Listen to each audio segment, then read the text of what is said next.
Get ready for some scary stories that'll rattle your controllers and dual shock the senses. 3 creepy tales deep within the minds of the most terrifying creatures that walk this earth.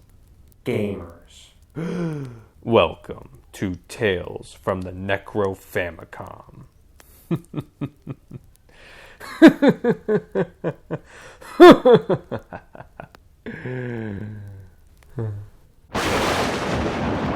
The raging screams, the flashing lights, the disgusting viscera. Riley was one of the first to witness the world premiere of IT, the interactive trailer made for famous video game director Sora Saito's next big horror game. Riley cheered alongside the rest of the crowd at the K Studios press conference. She didn't even bother with the rest of E3 and rushed home as quickly as possible to download this once-in-a-lifetime experience. She boots up her K-Box and is greeted by the librarian, a digital genie who snaps his fingers and whisks her away to the K-Box store page. The librarian was specifically designed by K Studios to effortlessly guide players through their own digital game library and aid them with purchasing decisions. Riley and the librarian scroll through the I section of the store page, passing by games like Iris Men 3, Irritation Creed Requiem, and Isotopes in Love, to finally find IT, the interactive trailer. Excitement had to compete with download speeds as the bar slowly filled. But finally, it finished downloading and Riley jumped right in. So real, so visceral, so intoxicating. Every minute was worth the wait. Her friends were forced to listen to her indulge in IT's praises all week. Her best friend Jacob could barely get a couple sentences in about his new favorite multiplayer game, Iris Men 3. This hype train conducted by Riley lasted another week until everything took a turn when news of bad blood between K Studios and Sora Saito surfaced, resulting in him leaving the company. This devastated Riley. Saito's next horror game was in jeopardy, but at least she still had her experience with IT. To her, this news was an even better reason for her friends to download the interactive trailer, since there may not be a full game after all. She bugged her friends even further to download IT, but they said they couldn't find it on the K-Box store. Nonsense! She had just downloaded it 2 weeks ago. Riley went to Jacob's house to help him find it, because clearly the librarian was no help. Riley scrolls through the I section, passing by games like Into the Outside, Irritation Creed Requiem, and Isotopes in Love, to find Ivan's Quest? They must have moved it. She combed over the I section again and found nothing. She whips out her phone and searches for a solution. All traces of IT have been scrubbed from the internet. Jacob begins to look at her differently. Riley insists it's real. She'll have to prove it to him. Jacob just wants to continue playing Homebound Villainy 6, but instead rides along with Riley back to her house. She swings her bedroom door open and frantically turns on the K-Box. The librarian attempts to greet her, but she ignores him to quickly reach her own digital library and start IT. But it's gone. This interactive trailer has disappeared from her digital library. Jacob's concerned. She unconvincingly proclaims that she's not crazy, then hops onto her computer to understand this phenomenon. She spends hours searching the internet for answers, not even noticing that Jacob had left a long time ago. Riley encounters a strange internet forum buried inside a decades-old website. People are discussing a video game that was removed from their own digital storefront. That's where she learns of PT, Playable Teaser, a unique demo for a horror game by acclaimed video game creator Hideo Kojima. The game trapped players in an endless looping house of horrors, considered to be the scariest game of all time. Fans at the time were furious when the publishers removed the game from digital stores out of spite, all because of a petty feud. Fan outcry fell on deaf ears. Dead and buried in a forgotten corner of the internet. Practically erased, just like IT. Riley didn't understand how K Studios went as far as scrubbing its existence from the world. So she dove deeper. She unearthed hints and pieces of other games that seemed to vanish from the human conscience too. A game called Iris Men 3 she never heard of, but it sounded so much fun. What happened? Nobody could figure out what was causing this. Another forum discussed a secret that will bring back history's erased video games. Riley just had to log back into the store and give the librarian a specific code. So that's what she did. She went to the store and began the instructions. Up, up, down, down, left, right, BA. She typed in the secret code for the librarian to decipher, and the librarian began loading what it found. As she waited with fingers crossed, the profile name of the user providing such instructions caught her eye. Konami. She realized she never knew what the K in K-Box stood for, and she never would. In that moment, the librarian snapped his fingers and whisked her away to the storefront, along with her memories of IT. Dazed and confused, she stared at the homepage, forgetting why she came to the store in the first place. That tends to happen from time to time. 1 year later. The raging screams, the flashing lights, the disgusting viscera. Riley was one of the first to witness the reveal of PC, the playable commercial. Now that story is unforgettable. But shh, listen closely, because this next story sounds like a devilishly good time. Launch day is finally here.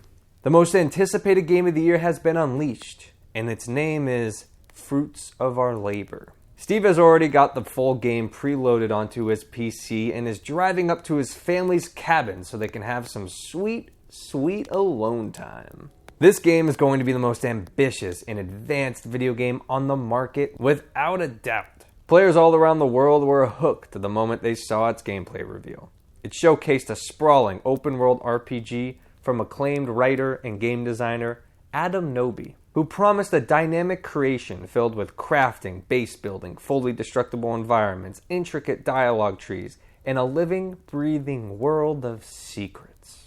Before Fruits of Our Labor, Steve thought he had seen everything that games had to offer during his previous time as a game developer himself. Now, after years and years of delays, Steve can't believe he's actually about to play it.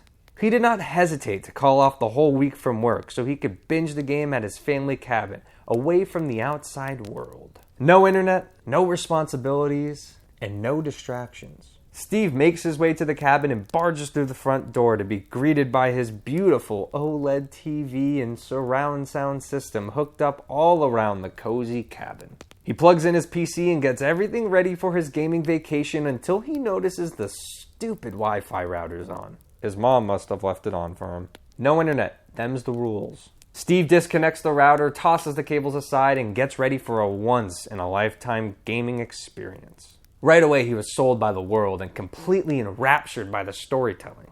But Steve was in for a devastating revelation. Graphical glitches snuck their way in, and it only seemed to get worse the longer Steve played. Minor graphical glitches turned into physics-based bugs, which turned into major progress blockers. Buried deep beneath the glitchy surface was a fantastic game that Steve couldn't give up on. He powered through the bugs all day and continued his binge. What worried him the most was a specific glitch that really got under his skin. Every now and then, certain NPCs would glitch out into a white husk of themselves.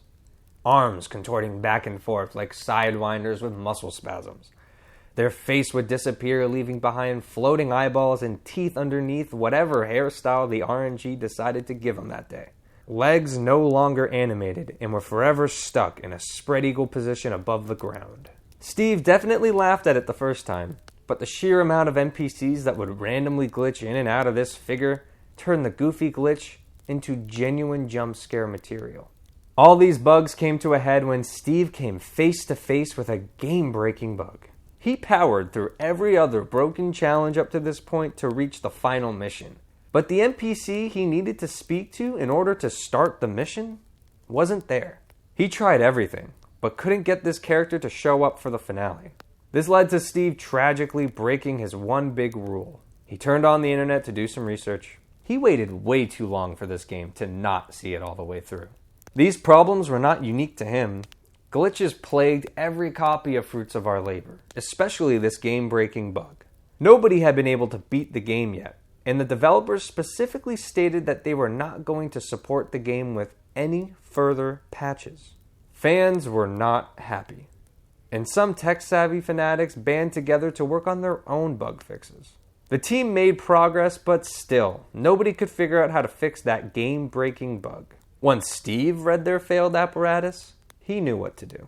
He dove into the game files and broke his way through to tinker with the code, and voila! The NPC reappeared. Steve unplugs from the internet and plugs back into the game. Right away, he notices the glitch following him as he walks up to the fixed NPC and finally starts the final mission. And it is a long one. It's like game design was thrown out the window on this one. Near endless waves of enemies came down every corridor, and the monotony was extreme. Steve couldn't tell if this mission was the way it was because it was unfinished or lazy. The weirdest part was that it was starting to feel intentional. Room after room after room of enemy after enemy after enemy. Steve's death infuriated him once he realized that the last checkpoint brought him right back to the start of the level. The plot grinded to a screeching halt, all for this?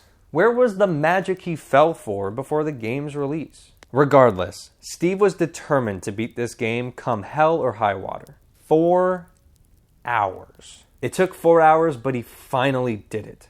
And while the battle to get there was a drag, this final cutscene would not have felt so rewarding otherwise. An emotional and provocative ending to a stellar story trapped inside a buggy mess. Steve sat back in triumph as the credits rolled, until he noticed the strange glitch had returned. The faceless face peered closer to the screen, blocking the names, and its disembodied teeth moved for the very first time, chattering a simple phrase, "Thank you." And then it disappeared. Bang! The cabin door sprung open from a gruesome kick and popped in a well-dressed man with a chiseled chin and a shotgun. Where is the game? Steve recognized him. Adam Noby? Adam looked at the TV screen, scrolling through his game's credits. I'm too late. He rushes over to the PC tower and double taps that bitch, sprinkling chunks of motherboard around the room. My computer! Adam walks over to Steve and grabs him by the shoulders. How did you beat the game? Steve was still in shock from watching his precious PC pass away. Adam shook him until he snapped out of it. How did you beat it? I fixed a bug. Adam looses his grip and slumps down on the chair beside him. You've just awoken an ancient evil. I what? The game notified me the moment you started messing around with the code. I tried to message you, but you weren't responding. Thank God the game pinged me your location. This was too much for Steve, and Adam noticed.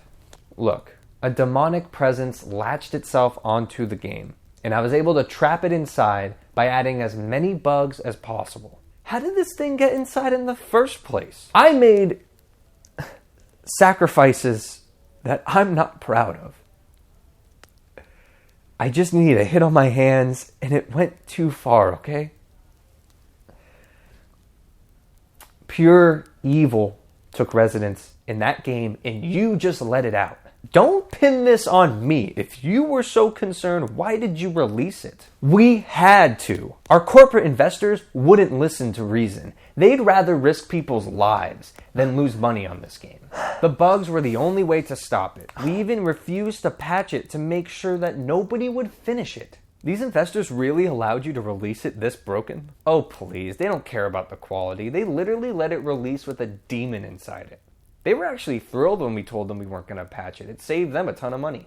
Evil laughter vibrated the walls, and Steve starts getting desperate. How do we stop this thing? We stay cautious, and when the demon shows up, I'll blast it with this shotgun. I infused the bullets. Windows blasted into flying fragments, and the door behind Adam bursted open, swallowing him up into the black void. His shotgun fell in front of Steve's feet, and he scrambled to pick it up. The laughter grew as Steve's confidence shrunk. He raised the shotgun towards the hollow door frame with hands shaking more than the walls. Laughter stopped along with the vibrating walls, but Steve's hands didn't get the memo. He took one step towards the door, and the glitch phased through the black void, lunging right at Steve with chattering teeth. Boom! Shotgun shells slipped past the glitch's hollow head, right between the teeth and the eyes. Steve could feel his body glitching out. Open-ended stories like that really bug me. But no matter, this next story will be well worth the price. Troy could not withhold his anger any longer. $70? He screamed into his headset, hoping the game would hear him. Iris Men 3 was asking for $70 up front. In scrolling through the new games section, Troy found that the $70 price tag was all the rage. And it definitely provided Troy with enough rage to last a lifetime. Why purchase a game like that when Battlefall Legends is free? Jeff's voice rang through Troy's headset. Troy had been holding out on downloading the free-to-play game for a while, but this was the last straw. Jeff and the rest of his friends continued to hype up Battlefall as Troy downloaded the game out of spite. Download complete. The game boots up fast, with plenty of characters to choose from. A shotgun-toting cowboy with a gut of gold wielded a shiny hook that drew Troy's cursor towards him. Begbie. This character would forever be Troy's main. Battlefall's stellar gameplay design really clicked the moment Troy threw out Begbie's hook. It struck players precisely and ripped them towards Troy no matter where the enemy was. Combine this with a devastating shotgun and it was a match made in heaven. Battlefall has all these maps and characters and special costumes and game modes with balanced gameplay, and Troy didn't have to spend a dime on it. Incredible. Week 1. Troy couldn't stop playing. He was hooking foes and splattering them across the walls whether his friends were online with him or not. He tried out every character at this point, but he was always drawn back to Begbie. The intrusive in-game store advertised a drop-dead gorgeous new hook for Begbie. It only required Troy to fork over his real hard-earned cash, but he resisted spending any money. He would earn his desired hook the proper way. But the drip feed of in-game currency wasn't enough. Week 2. $10 for a new hook isn't so bad, Troy thought. He told himself he had spent more money on worse games and hadn't spent any money on Battlefall yet, so one weapon skin wouldn't hurt, right? He stared at the store page, trying to psych himself out of buying it, while simultaneously thinking of reasons why he should buy it. It's just $10. Thank you for your purchase. Troy equipped his hook and hopped right into a match. The second he grabbed an enemy with the new colorful hook, he knew he made the right choice. Troy only released his hands from the remote to itch his back, but from then on that night, his hands never left the remote. Luckily, that new hook was the only one Troy wanted, because none of the other hooks looked interesting to him. Now he could focus on the fun gameplay in style. Week 3. New update, new hooks. Don't get it wrong, Troy loved his hook, but there are some cool new hook designs that looked irresistible. So he bought a couple more to swap between and spice up his swagger. Only a few though. He still hadn't spent more than $70 on the game, so to him this was a steal. Week 4. Already another update? The Battlefall developers work really hard to support this game. A free-to-play game with better support than most full-priced games? Troy was so impressed he bought all the hooks available on the store. He wanted to show his support to the devs, obviously. Week 5. Battlefall added daily and weekly challenges, so players could gain XP faster. Troy was so excited he didn't even think twice before buying the Battle Pass, which started out as free, but the paid version had exclusive hook skins. Troy had no choice but to buy it. Week 6. Troy no longer went to school, and Troy no longer left his room. He had to unlock these new hooks. Jeff hadn't played the game in a while, but hopped on with Troy for some good old gaming time with friends. He took one look at Troy's Begbie and could tell he was sweating. The hookshot combo trounced the competition, but it couldn't earn them the dub. Battlefall quickly turned into the blame game between Troy and Jeff, to the point where Jeff left the game. Thank God. Now Troy can finally tackle those dailies. Week 7. He started to believe that if he could collect them all, then he could take a break. But for every hook Troy bought, 2 more would take its place. Plus, all the new hooks added a 1% damage boost to enemies hooked, and Troy would rather die than lag behind the competition. Week 8. Too many updates. The game is a shell of its former self. Support characters are way too overpowered, the ranking system is nonsense, and Begbie's hook has been nerfed so hard it's practically useless. Troy grinds his teeth with every match he plays, and yet he's always itching for more. Week 9. Jeff and the rest of his friends constantly ask Troy why he still plays Battlefall, but he can never give them a proper answer. I don't think he even knows anymore. Every warning about his obsession with the game gets drowned out by Begbie's hypnotic hook-snatching sound effect. If Troy ever went back to school, he would realize that everyone has moved on to playing Multiverse Days. Week 10.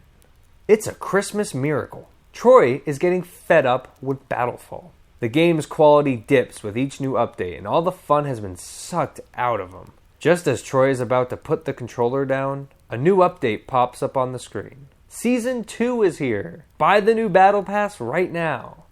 Season 2 might be everything he needs to recapture that spark. He rushes to buy the Battle Pass, but the transaction gets declined. He checks his bank account for the first time in months and realizes there's no more money there. Troy had spent $8,447 on a free-to-play game. That's it. He throws his remote across the floor.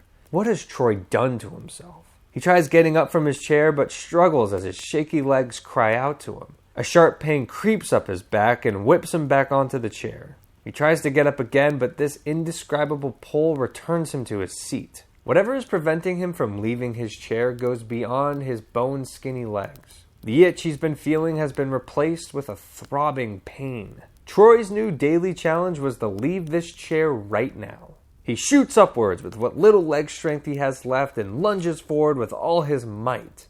But the hooks in Troy's back would not give up that easily. Thousands of razor-sharp hooks splayed across Troy's back like rows of seeds in a garden. Every one different from the one beside it, brandishing all sorts of colors, themes, and art styles. The soil they called his skin began to crumble against the violent whiplash these hooks were capable of. The puncture holes sprayed blood across his skin like a sprinkler popping out from the ground to water its land. Tears begin to show, first around the shoulders, then the cracks ripple downwards, revealing the flesh-filled mantle that lies beneath. The hooks clawed their way in so deep that they insisted they keep a piece of Troy to themselves. Troy fell face first onto the floor, free from their carnivorous clutches, but not without a price. He squirmed across the floor, trying to crawl to safety, but slipping on his own blood. His back was seething in pain, too grand for him to risk reaching back there and feeling the damages. Screams turned to gasps as his voice began losing the willpower to continue. Scrambling towards his bedroom mirror with hope leaking from his spine, the last thing he saw within its reflection was his back, dangling from every hook he ever bought for Begbie. His TV screen spotlighting the curvatures of his hanged bloody back, glistening alongside each hook that held it up high. Troy felt a brand new sensation just before bleeding out. The backdraft of air weaving its way between his spinal cord. Game over. I guess that's what you get when you go fishing for some fun. And that's all for today. Respawn again soon, 'cause I'd love to see you come back.